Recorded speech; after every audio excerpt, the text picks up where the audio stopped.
Hey, welcome back everybody to the Sanctuary. I'm your host, Professor C, and today we're going to be talking about anatomy and physiology. Specifically, we're going to be talking about the pH scale. So, without any further ado, let's get to it. Okay, now we've seen a little bit about acids and bases and how they dissociate or ionize in water and conduct electricity. Let's talk about something called a pH scale. Without getting into the horrible details, let's keep it as simple as we can. 7 is the center, and then the low end is 0 and the high end is 14.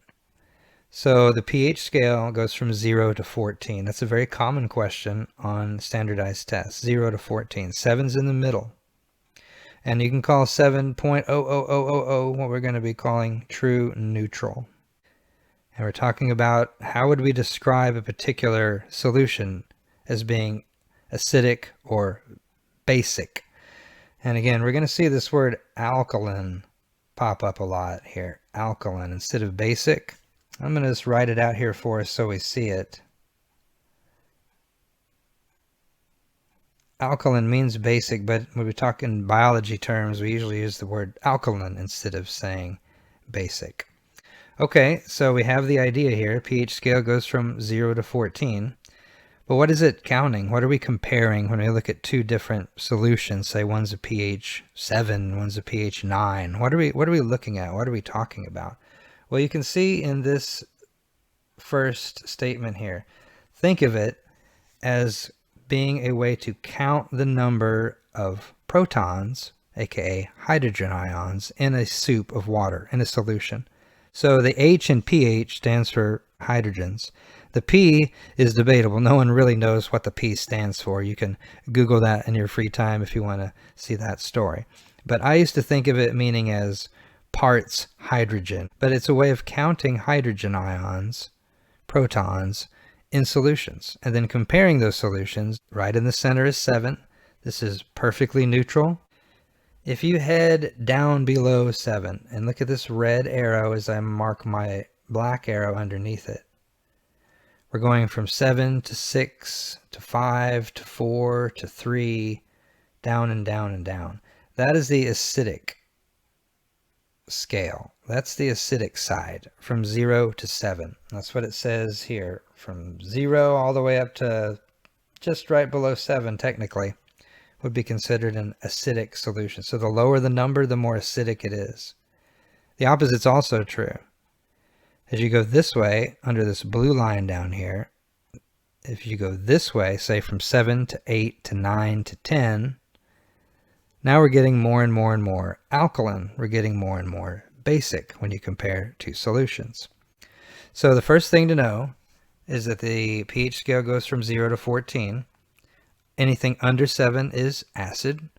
Anything over 7 is basic or an alkaline. Okay, now the thing that does bother people, and it took me a while to get this straight too, if acidity is going up, that means that the pH is dropping. And that means that the concentration, and that's how you read this little bracket here around the H, is the concentration, the amount of protons increases as it becomes more acidic. Now again, you can memorize this kind of stuff, but we're going to practice on a couple of problems on the next slide to see how this is approached on most tests out there. So we can go to the bottom as well and do the same thing. As pH rises, goes up, I know we're getting more and more and more basic or more alkaline. This means that we're having a drop in the number of protons in the systems when we compare them. Okay, again, we're thinking of the pH scale as the number of protons in solution.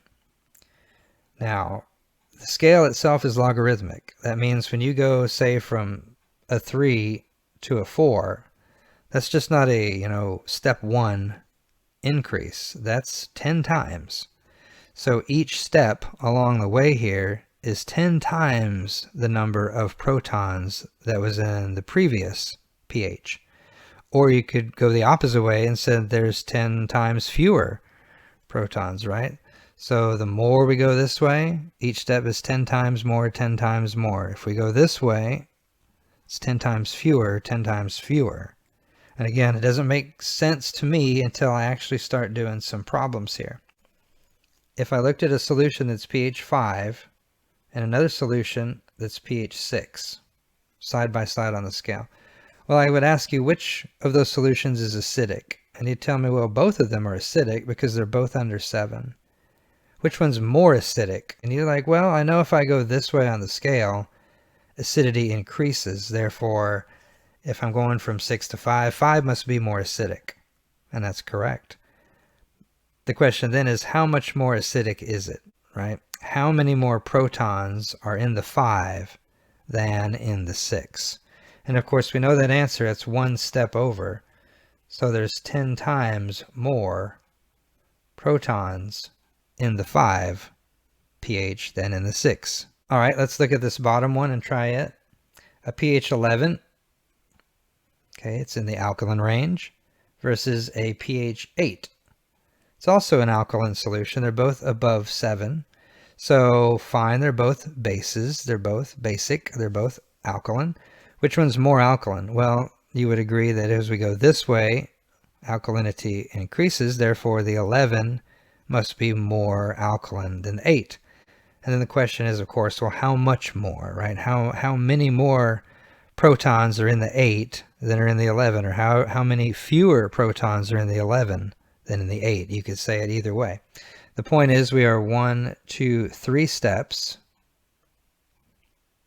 away, right? 8 is 3 steps away from 11. So what you do is you just draw a 1 and you put however many zeros that you have steps. So I had 3 steps, so I'm going to put 3 zeros, and there's my answer. It's 1,000 times fewer protons in the 11 than there are in the 8. Because remember, number of protons decreases as we head this way. So each step is not a 1, 2, 3 plus 1 step. It's a times 10 times 10 times 10 step. So even though it only goes from 0 to 14, you're actually talking huge numbers when you put all the zeros down there. All right, let's do some practice problems because this is the way to really drive this home. Let's talk about a pH 4. So I have a bucket, a solution, a bucket of water that's a pH 4. And I have another one that's a pH 1. So let's ask some questions about it. Are the solutions acidic or alkaline? Well, I know they're under 7. Both of them are under 7 because there's 4 and there's 1. So I can safely say they're both acidic. No problem. Which solution is more acidic? Well, again, I know if I go this way down towards 0, I'm getting more and more and more and more acidic the further I go. So 1 is definitely more acidic than 4 is. And then, of course, which one has more protons? Well, it should be the same answer. That's what makes something acidic, is we are increasing the amount of protons. Remember, as the pH drops, the amount of protons in the solution increases. So which one's more acidic? 1. Which one has more protons floating in it, or hydrogen ions? 1. How many more? Well, they play the step game, right? So 1, 2, 3 steps. We just did one very similar. 1, 2, 3 steps on your way down. So put a 1 somewhere and then put as many zeros as you have steps. 1, 2, 3. So pH 1 solution has 1,000 times more protons floating around in it as a pH 4. Or you could say the pH 4 has 1,000 times fewer protons floating around in it as the pH 1. Let's try another one real quick. 9 versus 13. So here's a pH 9 and here's a pH 13 solution. Let's ask the same questions about them. Are the solutions acidic or alkaline? Well, I know that anything above 7 is alkaline. So both 9 and 13 pH would be alkaline. Which one's more acidic? And you could ask which one's more alkaline, right? Obviously, the higher I go this way, the more alkaline. So the 13 is definitely more alkaline than a 9, making the 9 more acidic. Even though it's still called an alkaline solution, it's more acidic than the 13 is. And of course, the big question is, which one has more protons? Well, the 9 would, because it's closer to the acidic side. And then how many more? Well, we play the stepwise game. 1, 2, 3, 4 steps. 1, 2, 3, 4 steps. And we play the game of drawing a 1, and then for each step you put a 0. 1, 2, 3, 4. So 10,000 times more.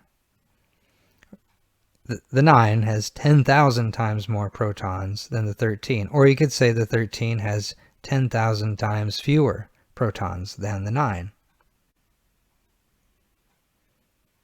All right, we've talked about homeostasis before. There is a way to balance pH throughout the body. Different tissues require different pHs to function at their optimum level. So there are mechanisms to maintain homeostasis. Just like we had with temperature and pressure, pH can change the way that cells function, change the way that proteins function.